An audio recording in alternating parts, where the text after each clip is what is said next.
ஒரு இண்டஸ்ட்ரி மட்டும் நம்மளை எப்பயுமே கண்டென்ட்ல சர்ப்ரைஸ் பண்ணிக்கிட்டே இருப்பாங்க. பட் இன்னைக்கு நம்ம பார்க்க போற படத்துல கண்டென்ட்டை தாண்டி மேக்கிங்லயுமே நல்லாவே சர்ப்ரைஸ் பண்ணிருக்காங்க. வெறும் 30 கோடியை வச்சு இந்த மாதிரி எடுக்க முடியும்னு ஒரு ஸ்டாண்டர்ட் செட் பண்றாங்க மலையாள சினிமா. ஏன்னா இந்த லோகா திரைப்படத்துல பாத்தீங்கன்னா வேம்பயர் சூப்பர் ஹீரோ அப்படின்ற ஒரு கான்செப்ட்ல ஒரு மாதிரி பிரம்மாண்டமாவும் ஒரு நல்ல மேக்கிங்காவுமே இருக்குது இந்த லோகா படம்.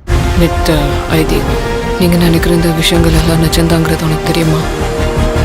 இந்த படத்தோட ஒன்லைன் ஸ்டோரி என்னன்னு பாத்தீங்கன்னா, எந்த ஒரு வேலைக்குமே போகாத ஒரு ஃப்ரெண்ட்ஸ் கேங் பார்ட்டி சரக்கு தம்முன்னு சொல்லி எனி டைம் வீடியோ கேம் மட்டுமே விளையாண்டுகிட்டு ஜாலியா இருக்கிற ஒரு ஃப்ரெண்ட்ஸ் கேங் பெங்களூர்ல ஒரு ரூம் எடுத்து தங்கி வெறும் பார்ட்டிலே ஜாலியா இருக்கிறாங்க. இவங்க குடியிருக்க வீட்டுக்கு ஆப்போசிட்ல குடியேறி வராங்க கதாநாயகியா நடிச்சிருக்கிற கல்யாணி பிரியதர்ஷன். இதே பெங்களூர்ல போலீஸ் சப்போர்ட்டோட ஆர்கன்ஸ் கடத்துற கும்பலும் இருக்கிறாங்க. அந்த ஆர்கன் கும்பலுக்கு சப்போர்ட்டா இருக்கிற போலீஸ் கேரக்டர்ல சாண்டி நடிச்சிருக்காரு. படத்தோட ஸ்டார்டிங்ல ஒரு பெரிய ஃபைட்ல இருந்து தப்பிக்கிற கல்யாணி பிரியதர்ஷன் இவங்க எதனால பெங்களூர் வராங்க, இந்த ஃப்ரெண்ட் கேங்ல ஹீரோவா நடிச்சிருக்க நஸ்லின் கபூர் எதிர்பாராத விதமா ஒரு ஆக்சிடென்ட்ல மாட்டாரு. அந்த நேரத்துல ஒரு சூப்பர் பவர் இருக்கிற கல்யாணி பிரியதர்ஷன் அவரை காப்பாத்துறாங்க. ஆனா இவர் அந்த ஆக்சிடென்ட்ல இருந்து எப்படி தப்பிச்சாருன்றது அங்க இருக்க யாருக்குமே தெரியாது.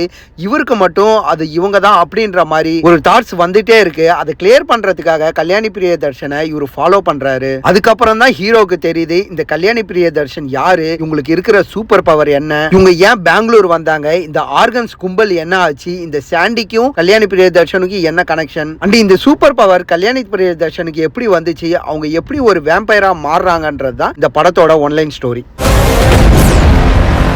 இந்த படத்தோட ரிவ்யூ போறதுக்கு முன்னாடி நீங்க இன்னும் நம்ம சேனல் சப்ஸ்கிரைப் பண்ணாம வீடியோ பாக்குறீங்கன்னா மறக்காம சப்ஸ்கிரைப் பண்ணிக்கோங்க. இந்த லோகா படத்துல முக்கியமான கதாபாத்திரத்துல கல்யாணி பிரியதர்ஷன், நஸ்லின் கபூர், சாண்டி, சன்னி வேணி, அருண் குரியான், சந்து சலீம் சொல்லி இந்த மாதிரி நிறைய பேர் நடிச்சிருக்காங்க. இதை தாண்டி ஒரு 2-3 பேர் கேமியோலயுமே வராங்க. அது யாருன்னு நான் ரிவீல் பண்ணல, நீங்க படம் பாருங்க, சர்ப்ரைஸா இருக்கும். இந்த படத்தோட பாசிட்டிவ் என்னன்னு பாத்தீங்கன்னா கண்டிப்பா இந்த படத்தோட ஃபர்ஸ்ட் ஹாஃப் தான். ஃபர்ஸ்ட் ஹாஃப் ஃபுல்லாவே சீன் பை சீன் எல்லாமே ஒரு நல்ல ரைட்டிங்னே சொல்லலாம். அதுவும் படத்தோட ஸ்டார்டிங்லேயே ஒரு ஏரியாவே ஃபயர் ஆயிட்டு இருக்கும் போது எக்ஸ்டீரியர்ல இருந்து இன்டீரியருக்கு அந்த கேமரா ஆங்கிள் கொண்டு போறாங்க இல்லையா, அதெல்லாம் சூப்பரான மேக்கிங். அப்புறம் இந்த படத்துல நடிச்சிருக்கவங்களுமே இந்த படத்தோட பெரிய பாசிட்டிவ் தான். அதுலயும் முக்கியமா கல்யாணி பிரியதர்ஷன் ஸ்டார்டிங்ல அவங்க ஒரு மாதிரி காமன் கம்போஸா நடிக்கிறதாகட்டும், அவங்க பண்ற ஆக்ஷன் சீன் ஆகட்டும், அதுக்கப்புறம் அவங்களோட கேரக்டரை ரிவீல் பண்ற இடமாகட்டும், இந்த எல்லா சீன்லயுமே ஒரு அட்டகாசமான ஆக்டிங்க கொடுத்திருக்காங்க கல்யாணி பிரியதர்ஷன். நெக்ஸ்ட் நஸ்லின் கபூர், ஒரு ஆளுக்கு எந்த ஒரு கேரக்டர் கொடுத்தாலுமே பர்ஃபெக்டா மேட்ச் ஆகும்னு சொல்லுவாங்க இல்லையா, அந்த மாதிரி தமிழ் இண்டஸ்ட்ரீஸ்ல எஸ்.ஜே. சூர்யானா மலையாள இண்டஸ்ட்ரீஸ்ல கண்டிப்பா இந்த நஸ்லின் கபூர் சொல்லலாம். அவருக்கு எந்த கேரக்டர் கொடுத்தாலுமே ரொம்ப பர்ஃபெக்ட்டா மேட்ச் ஆகுது. அதுவும் இன்னசென்ட்டா நடிக்கிறதுலாம் ரொம்பவே சூப்பரா ஹியூமராவே இருக்கு. குறிப்பா சொல்லணும்னா ஹீரோயின் யாருன்னு தெரிஞ்சதுக்கு அப்புறம் இவர் அந்த இடத்துல மயக்கம் போட்டு விழுவதாகட்டும், ஒரு பார்ட்டியில ஹீரோயின் கிட்ட இவரோட ஃப்ரெண்டுங்க பேசும்போது இவர் ஜெல்லஸ் ஆவறதாகட்டும், இந்த மாதிரி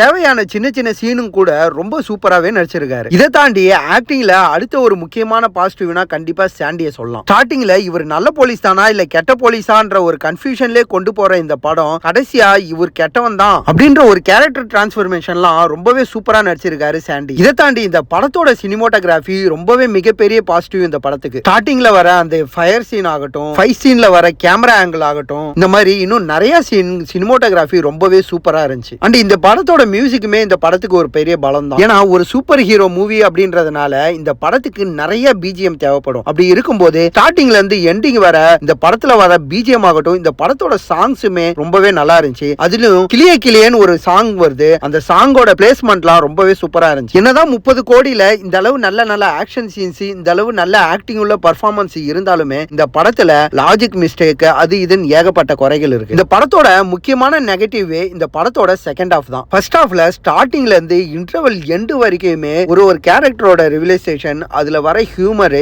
அதுல வர ஆக்ஷன், அதுக்கான ஸ்கிரீன் பிளே எல்லாமே ரொம்பவே பர்ஃபெக்ட்டா இருந்துச்சு. ஆனா அது எல்லாமே செகண்ட் ஹாஃப்ல ரொம்பவே தவற விட்டாங்கன்னு தான் சொல்லணும். ஏன்னா அஸ் யூசுவல் எல்லா படத்துக்கான, அதாவது எல்லா சூப்பர் ஹீரோ படத்துக்கான டெம்ப்ளேட் சேம் இந்த படத்துலயுமே இருக்கு. ஹீரோயின் எப்படி வேம்பயரா மாறினாங்க, இவங்களுக்கு எப்படி இந்த மாதிரி சூப்பர் பவர்லாம் வருதுன்றத சிம்பிளா காட்டிட்டு செகண்ட் ஹாஃப்ல ஒரு 45 மினிட்ஸ்க்கு ரொம்ப போரிங்கா காட்டினதே திரும்ப திரும்ப காட்டிக்கிட்டு அதுக்கான ஸ்கிரீன் பிளேவே ஒரு மாதிரி கனெக்டிவிட்டியே இல்லாத மாதிரி ஒரு ரைட்டிங் அண்ட் ஒரு யூனிவர்ஸ் பில்டிங் குள்ள ஏகப்பட்ட விஷயங்கள் இருக்கு. அது எதுவுமே இவ்வளவு நாளா அங்க இருக்க போலீஸுக்கும் அங்க இருக்க மக்களுக்குமே தெரியாமலே இருக்கு. அண்ட் அந்த பில்டிங் உள்ள அண்டர் கிரவுண்ட்ல கெட்ட வேம்பயரா இருக்கிற எல்லாரையுமே சாவடிச்சு அதுல வைக்கிறாங்க. அதெல்லாமே இன்னும் ஸ்ட்ராங்கா வேற ஏதாவது டெக்னிக்கலா யூஸ் பண்ணியிருந்தாங்கன்னா ரொம்பவே நல்லா இருந்திருக்கும். அண்ட் இந்த படத்துல சாண்டியோட பர்ஃபார்மன்ஸ் பயங்கரமா இருந்தாலுமே அவரோட டப்பிங் இது படத்துக்கு ஒரு மைனஸ் தான். ஏன்னா ஸ்டார்டிங்ல இருந்து எண்டிங் வர அவரோட டப்பிங் ஒரு மாதிரி ஆர்டிபிஷியலாவே இருக்கு. தென் இந்த படத்துல கேமியாவா காடுன்னு சொல்லி ஒருத்தவர் வராரு, இன்னொருத்தவர் நிஞ்சா மாதிரி வராரு. அவங்களாம் எதுக்கு